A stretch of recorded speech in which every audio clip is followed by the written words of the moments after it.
sache-le bien. Dans les derniers jours surviendront les moments difficiles.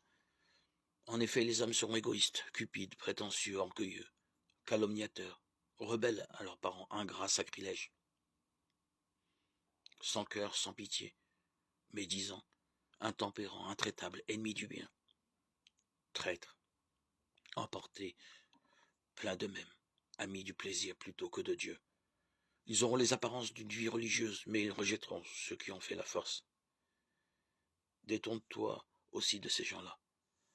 Parmi eux, il y en a qui s'introduisent dans les maisons et retiennent captives des bonnes femmes pleines de péchés, entraînées par toutes sortes de désirs.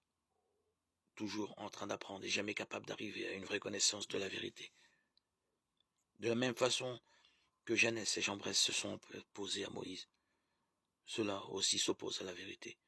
Ce sont des hommes à l'intelligence faussée, dont la foi n'est pas sûre.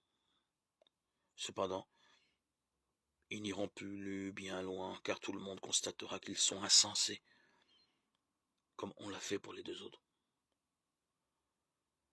Mais toi, tu as suivi pas à pas mon enseignement, ma manière de vivre, mes projets, ma foi, ma patience, ma charité, ma persévérance. Les persécutions et les souffrances, tout ce qui m'est arrivé à Antioche, à Iconium et à Lystre, toutes les persécutions que j'ai subies. Et de tout cela, le Seigneur m'a délivré. D'ailleurs, tous ceux qui veulent vivre en hommes religieux dans le Christ Jésus subiront la persécution. Quant aux hommes mauvais et aux charlatans, ils iront toujours plus loin dans le mal. Ils seront à la fois trompeurs et trompés. Mais toi, tu dois en rester à ce qu'on t'a enseigné.